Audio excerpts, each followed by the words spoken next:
Hey guys, here today with the 2023 Toyota Prius Prime and taking advantage of some free charging, and I wanted to do a point of view driving video. So let's do it. Let's get this back on the charging stand here.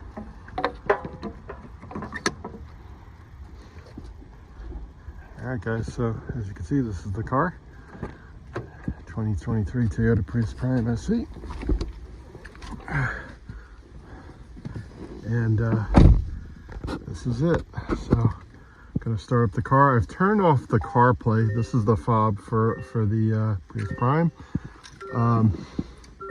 So looks like we got a little bit of charge back, about 10%. I did a short recharge session, nothing big. But anyway, let me take you guys. I want to show basically a virtual demo drive of the Toyota Prius Prime. And this is going to be, it's a nice weekend drive. It's pretty quiet, so I want to take you guys for a quick roundabout and see what you guys think. All right, hopefully this holds up on me. And that's it, guys. Here we go. Just at the park. Like I said, we took advantage of some free charging, and got my map on here, and we're just gonna go for just a nice quick drive. So enjoy, guys.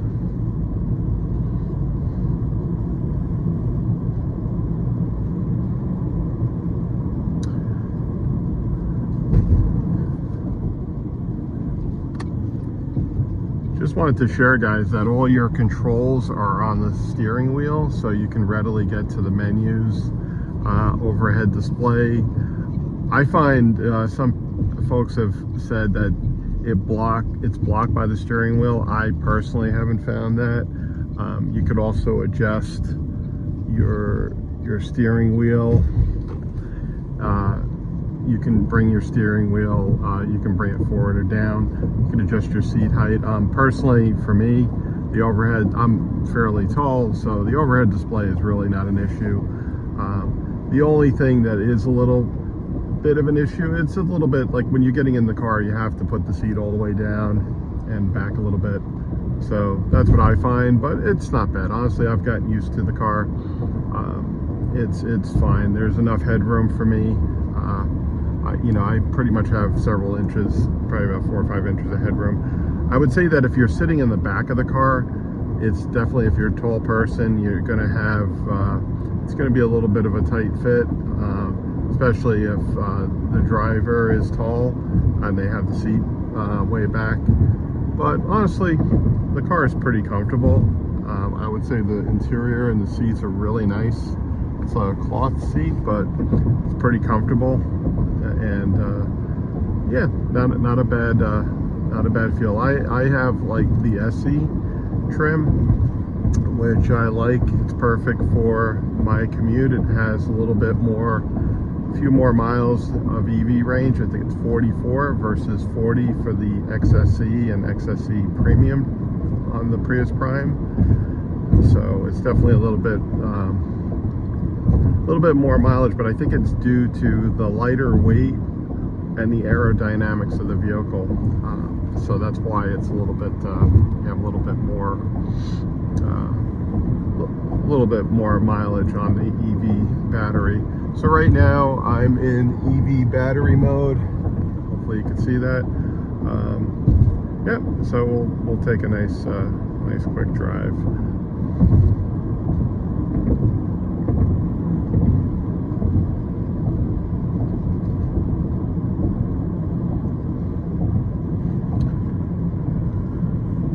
If you want, actually what I can do, I don't know if you guys can see this, I'm actually going to put on adaptive cruise control, and I've set it right now, it's at 36 miles, which is pretty slow, but I just wanted to show you guys.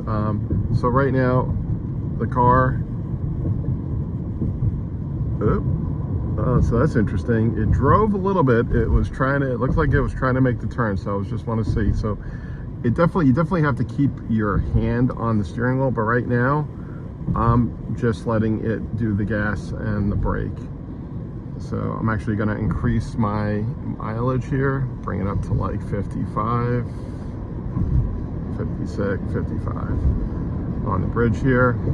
And yeah, so right now the car is on adaptive cruise mode with lane keeping assist, and it's basically tracking using the radar tracking. Oh, it's telling me, okay, so it just gave me a little warning there. So if I take my hand off the wheel for any length of time, it should flash up with a warning on the screen. You'll probably see that in a little bit. Let's see. Yep, there it goes. Lane tracing assist unavailable, take control. Or it's going to be unavailable soon, it says, take control, and then it's going to beep at me. So I just put my hands on the steering wheel, like so, and that's pretty much it, and it's on its way. So here we go, guys. Yeah, so it's pretty much steering for me. My feet are pretty much over here. I'm just going to let it steer. See, yep. See, if you guys, hopefully you guys can see that, it's steering for me. And again, it's asking me to take control of the wheel. So you definitely have to keep your, I've used this in, you know, traffic conditions, normal highway conditions, and I find it actually works really well, but I'm more inclined, I always try to keep my foot in vicinity of the gas or the brake. You know, I always like to be prepared, so I don't fully let the car, you know, I'm paying attention, and that's what it expects. It wants you to be cognizant of what's happening on the road conditions. But anyway, as you guys can see, it is driving. Nice day. So actually my hand's off the wheel, so let's see, it should be steering. There are cars in the vicinity. And again, I'm just going to keep my hand on the wheel. See, yep, it's warning me, so I'm going to keep my hand on the wheel. But again, it's pretty much steering for me here. And it will brake too, so if it basically uses up here, you can adjust the lane. You can adjust the lane distances. There's like this little button over here. I don't know if you guys can see that. You can adjust the lane distances to bring the car lanes further away or closer, depending on your, I guess, depending on your comfort level and what you want. So you can do that. I actually have it to, I guess, like a couple of car lengths, or the minimum distance. I think it's like one car length. Few car lengths. So it will adjust. So basically it's basically monitoring road conditions. If it sees other cars, it will adjust. So yeah, so basically, as you guys can see, you know, nice drive. The car is very comfortable. Controls are easily accessible. One thing I like about the SE is the volume control. It has a smaller screen, but the volume control is right here. So unlike, I think on the XSE and the XSE Premium, it's over here. So I guess it's just to accommodate the larger screen, but honestly, I find it fine. I'm able to see everything. And yeah, so right now the car is slowing down a little bit because it's adjusting the speed based on the car. It sees the car ahead, so it's adjusting accordingly. And yeah, so that's pretty much a little nice feature in the car, especially like when you're in very heavy, if you're in traffic conditions. If you're in very heavy traffic conditions and you have a connected services subscription, I did a video earlier on traffic jam assist, which is really cool.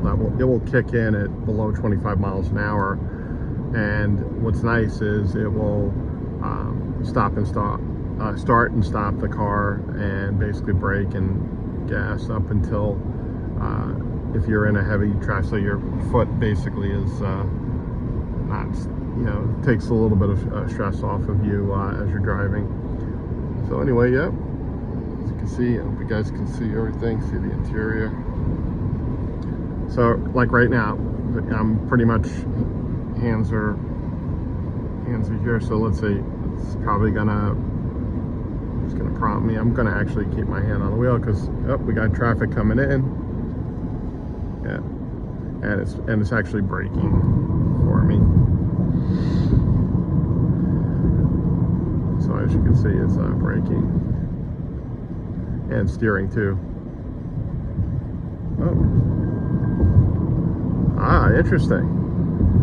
So very interesting, actually. I don't know if you guys saw that. It actually just steered off. It looked like it was, I didn't do that. It was turning off. So very interesting. A little bit of an interesting, one of the things that, I don't know if it's the lane markers or something. I don't know if you also saw that when a car comes in front, if there's nothing ahead, and if it comes in front, it will show, like on the graphic, it will show a little car icon come in front of you. That's kind of cool. Yeah, I don't know if you guys noticed that. Like when I was like letting the car, it looked like it was trying to go off, and then it made a little, it beeped at me. I wasn't doing that, so that was kind of interesting. So I don't know if the lane markers, it picked up something weird. I've noticed that if you're in construction zones, just be wary. Yep, see, I don't know if you noticed again, see the car just came in front of me, so the graphic, it shows on the DRCC. Also on the side here too, if you navigate up, it will actually show a larger graphic of the dynamic radar cruise control. And I can adjust my lane distances. If I toggle this button right down here, I don't know if you guys can see that. So I can minimize, bring it down to one distance, or yeah, I'll bring it down now. Anyway, guys, that's my point of view driving demo of the 2023 Toyota Prius Prime. Like, comment, subscribe. Stay safe, guys, and thank you so much for watching. Take care now.